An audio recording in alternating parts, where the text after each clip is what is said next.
What's up, Internet? You're tuning in episode 107 of the Steam Deck Podcast, Split Screen Games' weekly gaming podcast all about Valve's portable PC powerhouse, the Steam Deck. I'm your host, Pete and Bessie, joined today by my very good friend and co-host, Mr. Stephen Radford.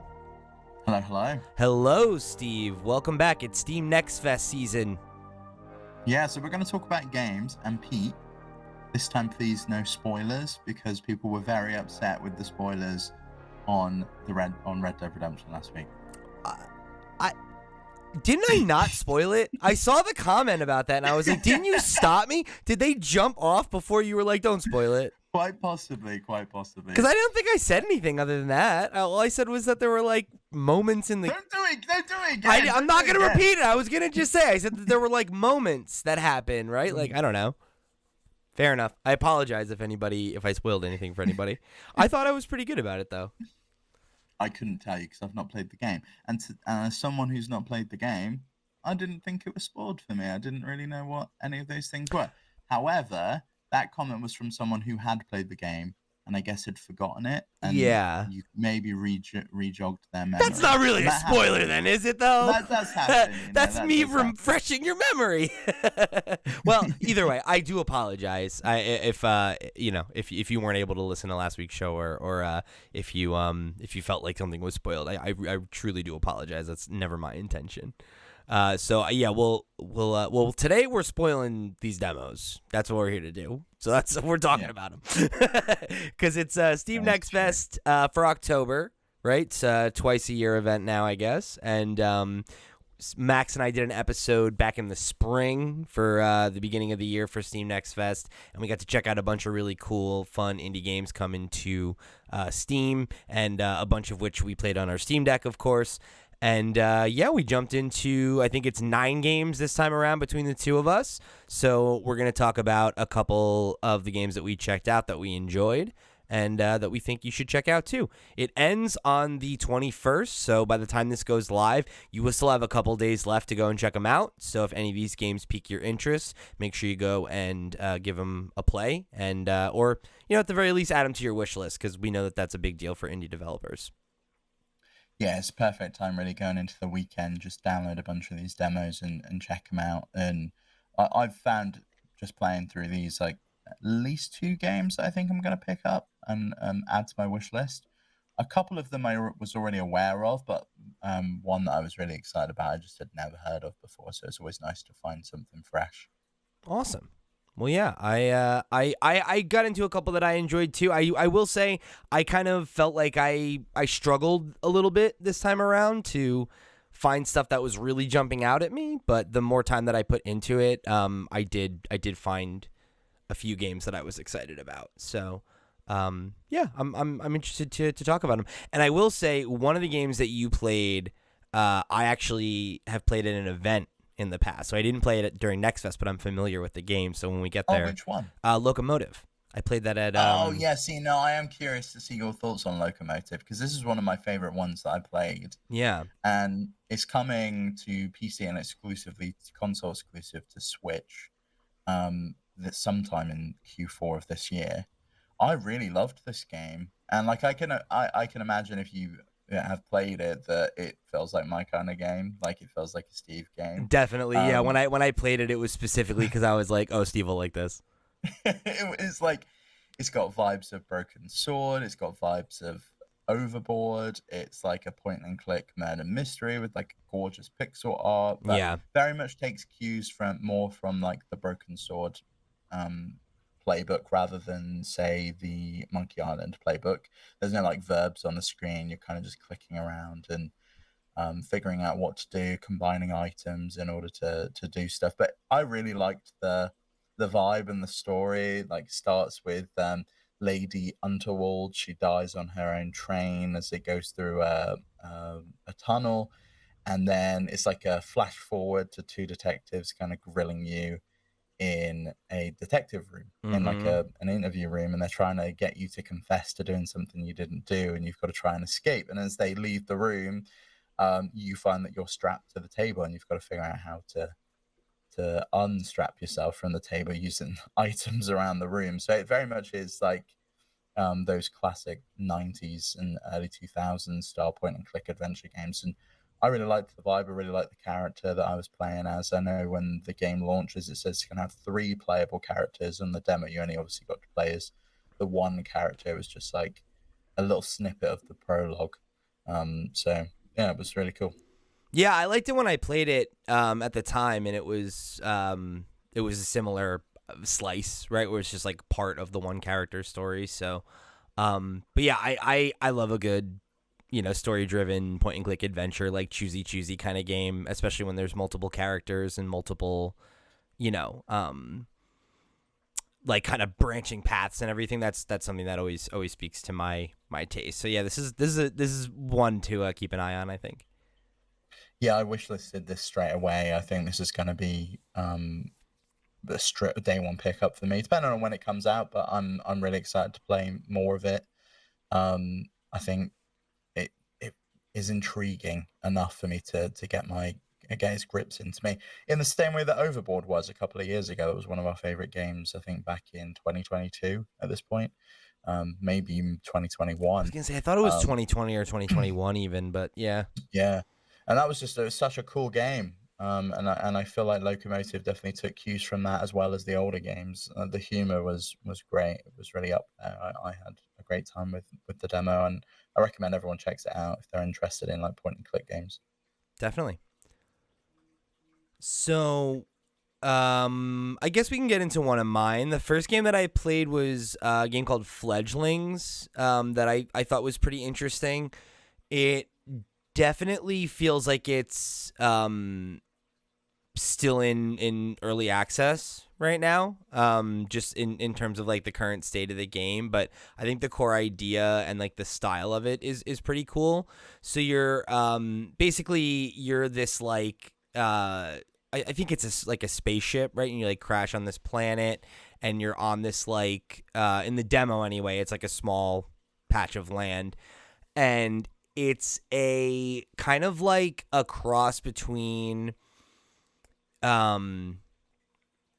like a survival game, like something like Minecraft, right? But also like with a bit of I guess like the Temtem flavor, or I'm sorry, not Temtem, like Palworld almost. Okay, yeah. But then but in like a more tower defense kind of way, if that makes sense. So like the kind of conceit of it is you land on the planet, and it like literally tells you the kind of 3 directives when you spawn is that like during the day you should be looking for fruit so that you can feed the monsters and eggs that you find, and then you feed the monsters, right, with the fruit that you find, and then every night a wave of enemies spawns, and they start slowly kind of coming towards you to try to take out you and your monsters, and they target the monsters first. And basically, so like your first day, right, or whatever, is going to be like finding an egg and then defending this little baby monster as you feed it fruit. And then once you feed it enough fruit that it like matures, then it starts releasing auto attacks when the enemies. The fruit releases the attack? No, the monsters that you've leveled up, right? So you have a baby monster that hatches from an egg, you feed it for like 2 days, and then it becomes a full monster, and then the Tamagotchi on it, and then it can actually attack for you. Yeah, so then like while it's helping you defend, like you're feeding another baby monster, and like you start like gradually, and each wave there's more enemies, and and then when, at least in the demo, when you die, it's like a permadeath and you wipe. So it's like totally just like seeing how far you can get. It's almost like oh god, what is it? I can't think of the name of. It's a game mode in Halo that's like that, where it's literally just like wave after wave after wave, and you're just defending yourself until you run out of resources. Oh, okay. So the art style is bizarre. It's got like absolutely bizarre. It's like GBA meets Turok. Or like it reminds me of Doom, where it's like a voxel environment, 3D voxel kind of environment, but then the character and the enemies and all the little monsters are all 2D sprites that are fully animated, like in a 3D world, like Doom stand-ups or whatever. So yeah, it's like really weird. It's got like that kind of. Oh, and then the soundtrack is like all lo-fi hip hop. So it's a very interesting vibe. Like okay, see now the lo-fi hip hop I can get down with, study beats. I thought it was pretty good, honestly. Like when I was first playing it, I was like, all right, like there's quirks about it right now, right? Like there's only one kind of enemy that like I saw spawn in the first couple waves.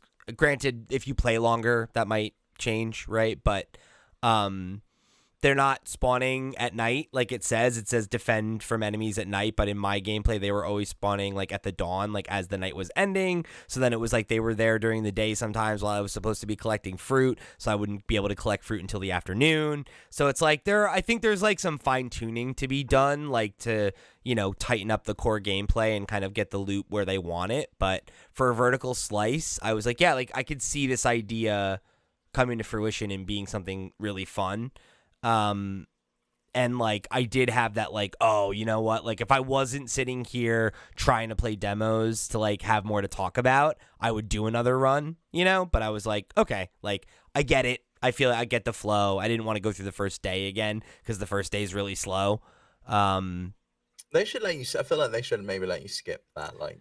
Yeah, and again, I honestly think it's a problem with the demo and not like the intention of the game, because it's like the first day, I played three runs, and every first day, no monsters, there were no eggs for me to find, no fruit was spawning, and no enemies spawned. So I was just walking around the island waiting for it to get to the next day, and then the monsters would spawn at dawn, and then there would be an egg out, and it's like, okay, so everything would finally start moving. So I think it's probably just a matter of like, this is probably the first demo, or one of the first demos anyway, one of the first rounds of demos that's been available.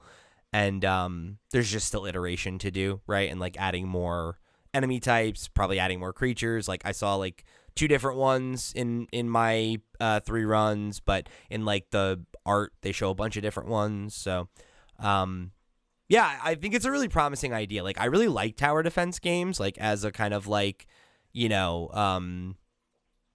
like we talk about like the like arcadey kind of like TV games where it's just like, oh, this is just like a fun thing to like get in, like, oh, let me do another run, let me see how far I can get. Let me do another run, let me see how far I can get. I find that to be a lot of fun, and I could see this being something that has legs. I'm interested to check it out the next Steam Next Fest, see how it's come along. Yeah. Hopefully they keep working on it. Which would be cool to see. Like it's always good to see like how these games evolve over time, and if they like throw something out and try something new. I like that kind of getting in on the ground floor. It's fun. Yeah, I think for me then I want to talk about Temtem Swarm. I don't know if you've heard of this game at all. Yeah, is this like Temtem like Temtem? It's the Temtem, but they've made a Vampire Survivors game with Temtem. Okay. It's really cool. I liked this a lot more than I thought I would. Basically, if you played Vampire Survivors, it's easy. You have your one stick and you move around, and it's auto firing whatever your Tem's skills are. You can partner up with 2 people. For a co-op 3-player party if you want. That's fun. So me, you, and Max could have a game on Temtem Swarm. Each Tem has like obviously their own unique skills. So like, I don't know if it's water, earth, whatever it is like in Pokemon, but each one has different attacks. So you might want to partner up with people and maybe have a squad where you each have different complementary elements. Yeah, so you have like complementary stuff. And then as you walk around, you kind of the same deal within Vampire Survivors. They drop little bits of stuff on the ground. You pick it up, and then you can either level up your Tem, you can level up a technique, you can get new gear. As you continue to level them up, you can choose to evolve the Tem into the kind of next iteration. And as you play it, you'll kind of unlock and fill in, for lack of a better word, the decks of Tem. So you kind of unlock all of them eventually, and you can choose to pick and choose who you want to play with and start with the next time. There's these ultimate attacks, which I think are in Temtem itself, where you kind of charge up, and once you've charged up enough, you can kind of unleash this ultimate attack, which will basically just release like the Tem I was playing with. It was a water type, so it would just release like a big wave, big, massive tidal wave, and would like basically kill everything. That sounds really cool. Yeah, it was a really cool concept. Obviously, they've taken the Vampire Survivors formula. It's pretty clear that that's what this game, was. But Mm-hmm. I really enjoyed it. It's got a lot to offer. I think if you're interested in Temtem or you're interested in Pokemon and you like that kind of style and you like Vampire Survivors, it's definitely one to check out. Um, and it's coming out really soon. It's out in 3 weeks, and on the 13th of November. They're doing the early access thing again, so I don't know when they're planning on having 1.0 finalized. But yeah, I was pleasantly surprised with this one. Hell yeah, that's awesome. That sounds really cool. I hadn't heard about that. I played Temtem a bit on PlayStation back I don't know, a couple years ago now. A friend of mine got me a copy because knew I was a big Pokemon fan, thought it would be up my alley, and I had fun with it. I ended up falling off of it in favor of I think Persona actually ended up like getting. Oh, so you're gonna say Power World? No. But yeah, I mean, I thought that the characters had good designs overall. So yeah, the idea that they're like, yeah, like let's try and take this universe and like pivot it to something else is a good idea. Yeah, and it's kind of following the Pokemon rulebook. It's like, well, we don't have to keep making the same game. We've got this great roster of characters now. Why don't we do something leverage them for something else? Yeah. And it's nice to see them not just doing yet another, style game that Pokemon's already done. It's something different. I could see a Pokemon game really fitting well in the Survivors formula, and I haven't played Temtem Swarm, and I think they could do a really good job with it if they wanted to go down that route. Yeah, I think it's definitely a really good idea, and I one that I'm glad to see them experimenting with. I think it's something I definitely wouldn't have expected for the brand, but definitely a thing that just seems like a good use of their energy. Yeah. What about you? What's your next one that you played? So the next game that I played, this is actually another one I forgot about, but I do want to mention it because this was one that I played at an event in person last year prior to Next Fest, but it's now a widely available demo. This is Carnage. It's like CAR, all caps Carnage.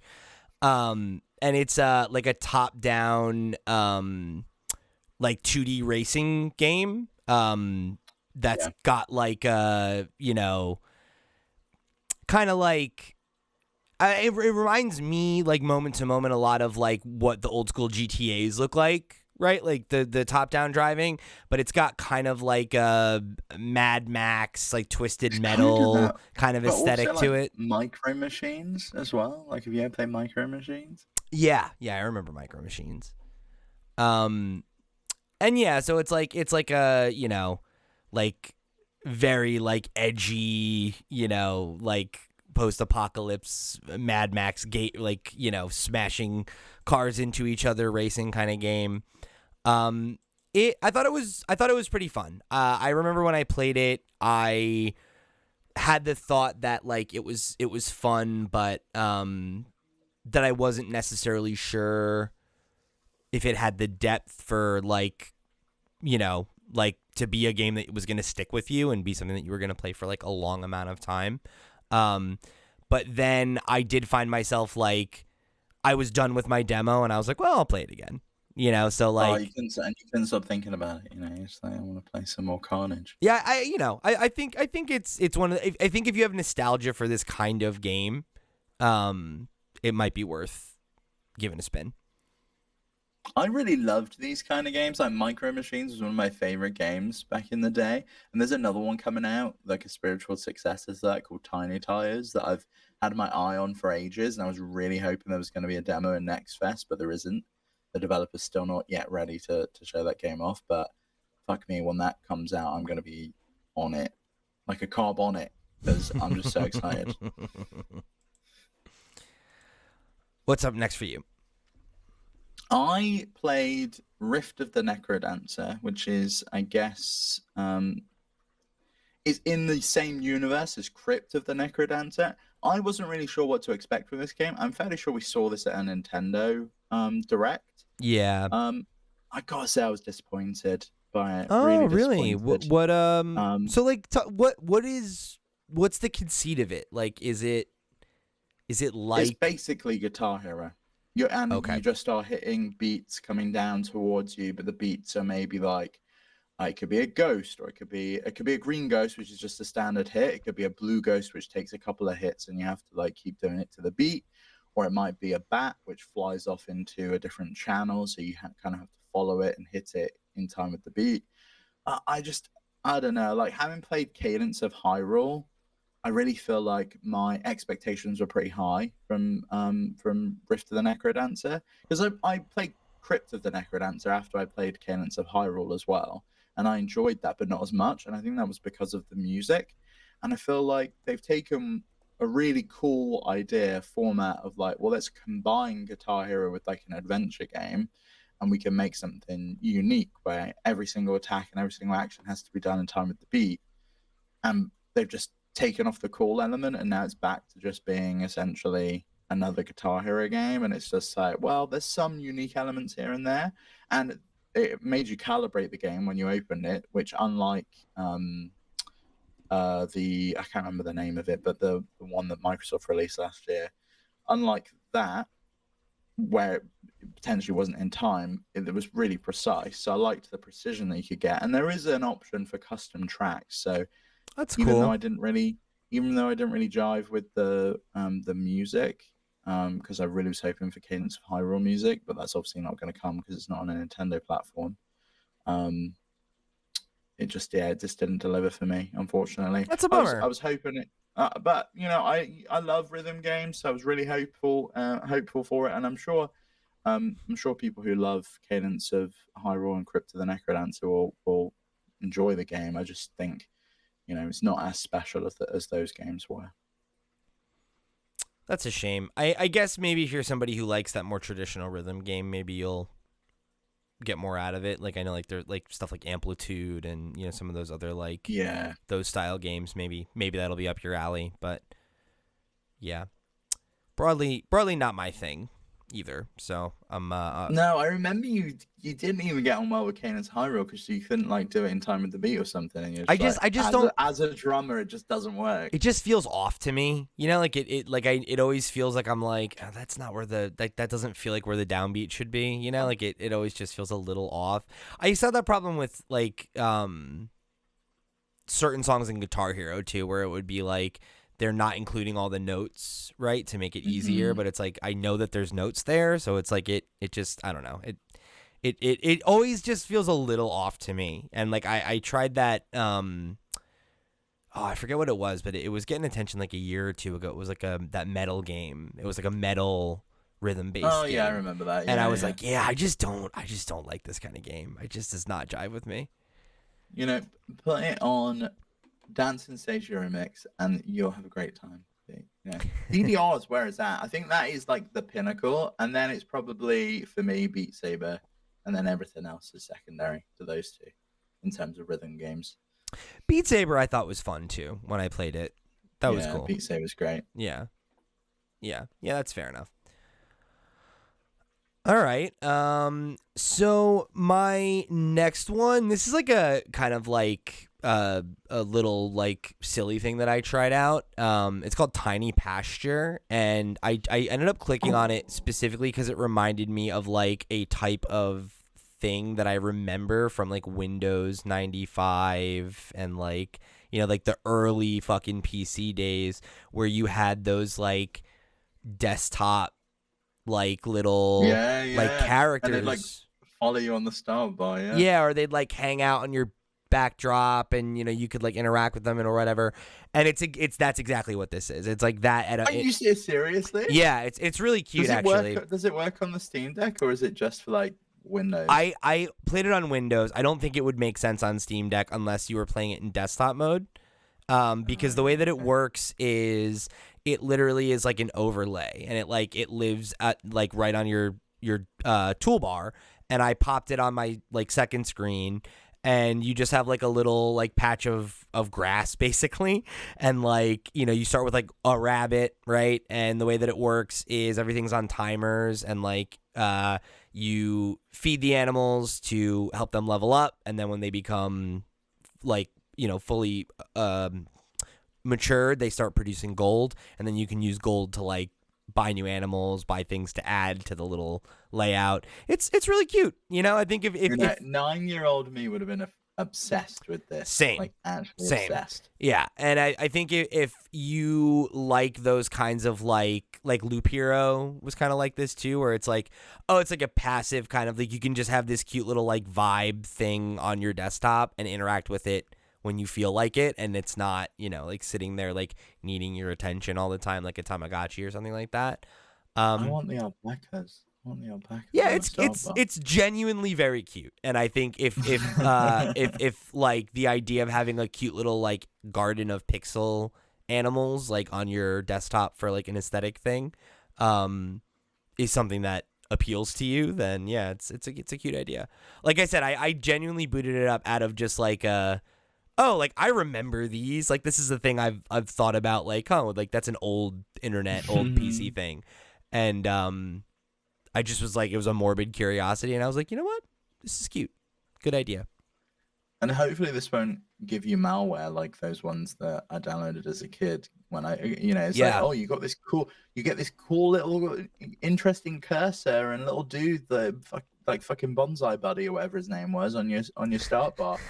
And also we're going to still live your day and show you pop-ups all day long. Yeah. I can't tell you how many times my dad had to go nuclear on like the kids' computer because like we just downloaded so much crap on there all the time, and it would just be riddled with viruses and adware. It was terrible, absolutely terrible. Yeah, absolutely. So yeah, I think if you're like a kid with like 90s or early aughts nostalgia and you remember this thing, it might be worth checking out. Yeah. So for me, the next one I played was Keep Driving. This didn't have controller support, so I had to map it to keyboard and mouse. So it was a bit tricky to play on the Steam Deck, but I imagine it will get that for launch. I quite liked this game. It's like a little pixel art game, gorgeous design, and it's got like a bit of a story to it. I didn't get too far into the demo. I don't think it really reveals much of the story, but you kind of at the beginning pick your character type. And you can choose what profession you have. Like, and there's only 3 to choose in the demo. If you're like unemployed, a student, or a part-time mechanic, and that gives you like specific skills that can help you as you play the game. You can choose like those are the only 3 jobs in this universe. In the demo. It's very fun. Those are the you can be an unemployed, a student, or a part-time mechanic. Yeah, like if you're a student, you are more inquisitive. You can learn faster. If you're a mechanic, there are these like events that happen in your car that you can like resolve quicker. And if you're unemployed, I think you have more energy because you're not working, so you can drive for longer because you don't have to go work your shitty 9 to 5. You have to go be a mechanic. You just drive all day long. But like at the beginning of the game, you have to like go into your house. There's a bit of inventory management where you've got to like take items from your house, and your buddy wants you to go over to his house and bring your favorite video game so you can hang out. And then you kind of just drive over, and like it's literally go left and right. That's it. You're going forwards or backwards, and then events happen on the road. Like it might be you get stuck behind a tractor and you've got to try and get around him, or it might be that there's an abandoned vehicle and you can either stop or you can try kind of work around it, and then certain things happen. I feel like this is one of those ones that you'd probably have on as like a second screen game, like a TV game, when you're watching something you've seen a million times before and you just want to play something simple but that has a bit of a story to it and is absolutely beautiful. So if you're interested in these kind of things, I think Keep Driving's worth looking at. It's not one that I was like, oh yeah, this is the best game I played today. I'm really, really excited about this one, but it was a good time. For fans of. So then my last one for the day is a game called Frameland, A Binary Tale. This is the one that I ended up putting the most time into because it is it's like a turn-based RPG. And it's a pretty good chunk of the opening. Like you get a decent way into the story. I still didn't even finish it, but I think I'm like right at the end. Like I got to a point that very much felt like I was like preceding like a closing point. But it's pretty good. I think that the battle system itself is a little simple. It is very similar to Sea of Stars last year, which I really loved. Where it's like a turn-based game, but it's like action oriented, right? Like it's like got like the active battle system, like something like Mario RPG, if you're familiar, right? Where like when you do an attack, there's like a little window with a thing that comes onto a cursor, and if you hit it at the right time, you get a bonus, right? When you're blocking, you can defend more efficiently, that sort of thing. So, not like a terribly deep system, not something that's like got like a real unique hook or anything like that. But, perfectly serviceable if you like turn-based combat. And as I was playing and like unlocking more skills and everything, it was doing the classic thing of like revealing its depth and being like, oh, cool, like there's more depth to these systems. They're more interesting than they initially appear to be. But there doesn't seem to be like a unique like gimmick, where it's like, oh, this is like this game's thing that puts it apart from, it's just like, Yeah, like literally the description is a game about humans, robots, and what's in between. And so, like, I guess you're just like wandering around. So it's like the story definitely seems to be the main event here. I found it to be pretty interesting. So like, and I'm gonna spoil it a little bit because that's really all there is to talk about aside from the gameplay. So I mean it's a demo you can go play right now. I think you should. I won't reveal anything like too crazy, but like the general like kind of setup, right, is like you're this kid who's like a young boy in this like pretty like rural looking like little forest town, like your standard like town you start out in an RPG, right? And you have this little like tutorial battle where he's like pretending to be a warrior, right? And like like fighting against his dad who's like pretending to be a villain. And he keeps saying how he's like the leader of this like group of warriors or whatever. It's like just him and his friends and his little sister and like whatever. And you do that fight, you go back to the town, and then it's like the next morning, right? And it's like, oh, like, hey buddy, like, the old lady in town who lives like around the block or whatever, right? Like her cat got out again. Can you go help her? And you go get set off in this like very like standard like opening JRPG kind of mission, and like you have this moment of like, okay, so like, is this just like a small town RPG, right? Because like I didn't read the description, I just like saw the clip of it and was like, oh yeah, this looks interesting, I like turn-based, let me give it a shot. And there's this like moment, right, where you get the cat, you bring it back to the old lady, and then she just is repeating her dialogue from earlier, and your character's like, whoa, like what's going on? And it's like your character like kind of implies, it's like, oh, like I guess maybe she's like getting senile or whatever, right? Like I should go talk to my dad about this and like let an adult know that like she's acting kind of like confused and weird. And then you go back to your dad and he like is just like starts the dialogue from the morning over again of like, hey buddy, like go help the cat. And he's like, I already did that. And it's like, do and it just like says the same thing again. Is it like a Groundhog Day kind of thing? So then you literally like everything freezes and you start running around the town to like and try to like see if you can interact with anything, and you can't. And then it flashes forward to these like people in a lab, and it's like there's like a meltdown happening, and the two characters like run out of the building, and then like you cut back to the little kid, and he's like washed up on this like beach in the snow, or like in this forest in the snow, and just starts like wandering around this like clearly like post-apocalyptic world, and it's like, or like seemingly anyway, and then you meet a robot dog, and like it seems like there was like a situation where like it's like a post-technological crash kind of society where like robots rised up and killed everybody or something, that kind of thing. And then, yeah, like through dialogue with him, you learn that the stuff that your character was saying in the beginning of like, I'm a hero and I'm the leader of this group or whatever, that like means something in this world, in this timeline. Like, there's like, oh, like, how do you know what that is? Like, what, like, so Now it's you're John Connor coming to the future. Yeah. and that's, I guess, the question, right? Is like, is this, is he getting pulled from the past? Is this like a clone situation? Is this a artificial intelligence? It sounds compelling, and it says it's only 6 to 8 hours, so this may be one to check out for me. But this was, do you remember? I don't know if you did the quest in Starfield that was like this, and you sort of went between 2 phases, and you kind of saw like a story from like. No, I don't think I did. When there was like this lab that was completely just destroyed, and then was like seemingly okay and fine, and like was one the past, was one the present, like which way round was it? I really liked that quest. It sounds like it's maybe kind of similar to that in terms of the story. I thought it was really interesting. Like I when I was first playing it, I was like, okay, this is cute, and then like when it kind of revealed itself a little bit, I was like, ooh, like this. I'm interested in what happens. Like this is a cool hook. So yeah, to hear that it's like an 8-hour experience or whatever. That's yeah. This is definitely one when I put it down, right, I was gonna finish it, but then it was like, I was like, oh shit, time to go record.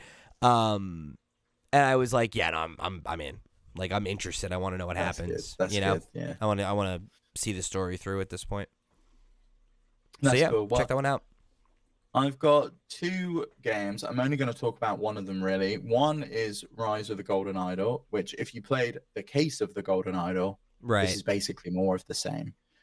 So it's like a wordy game, and you like look around and you find words, solve a mystery, solve what's happening, solve the mystery that's presented in front of you with the words you find. It's more of the same. You loved the first game though, right? Yeah, and if you like that, you'll like this. This is they had a demo at the last Next Fest. This is now another demo. This is the extended demo, where if you played the first demo, you can skip and just do the next chapter, or you can play it all through again if you want to. But obviously you'll know the answers to the first chapter, so it's kind of pointless. But it was nice that they had a skip button, so I could just skip through. And the other game is Windblown, which I played, and I really liked this game. I'm very intrigued by it. You said offline, like you were like, I can't wait to tell you about Windblown. Like Windblown's really cool. What is it? It's really gorgeous. It's like this gorgeous isometric top-down Souls-like game where you just have this like dash to and then X to attack to begin with. Like you dash across every platform. There's no jump button. You just dash to dodge. You dash to jump between platforms, and you can just like use that to get around and traverse the world. And you pick up a weapon, and that is assigned to X, but you can then get more weapons, more attacks, more items, and it's sort of assigned I remember this game. I remember it's seeing assigned this in like a Diablo fashion, where you can like assign them to controls and do different things.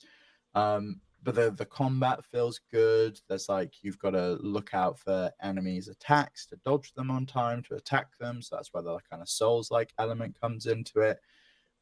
You get to choose like a gift on this expedition that you go to when you find your lost memory that you're looking for, which is either necromancy, duelist, or random mark, and those gifts give you specific skills. I went for necromancy, which when I kill someone, I get a bit of health back. And I think that stays with you, so on each expedition you go on, you can kind of build your character up and build your kind of build as you want to in order to kind of gain more. When you die or when you get to the end of the expedition, you end up back on the Ark, which is this village you go to. You can heal there. There's an infirmary there. You can get resources. I was given a health flask when I went there. And you can pick up quests there and then choose to go out on expeditions. And then anything you bring back from your expeditions, you can sell it, spend the money that you get, and kind of there's that economy going around, like upgrade your health flasks. Yeah. You can use it more than once, that kind of thing.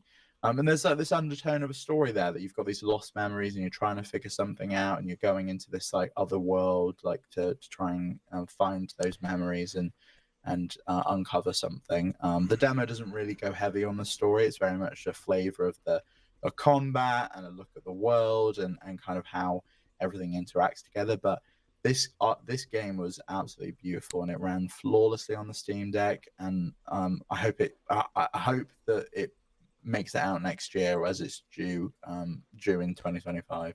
No, and this is the one that it had that trailer with like this. It's like there was like a lizard guy and like another little animal guy. And it's like co-op, right? It is co-op. The demo single player. You could choose to play it co-op if you want to. But obviously this demo is only single player. Sure. And it's by the creators of Dead Cells. So okay. So it's got a lot of credence there already.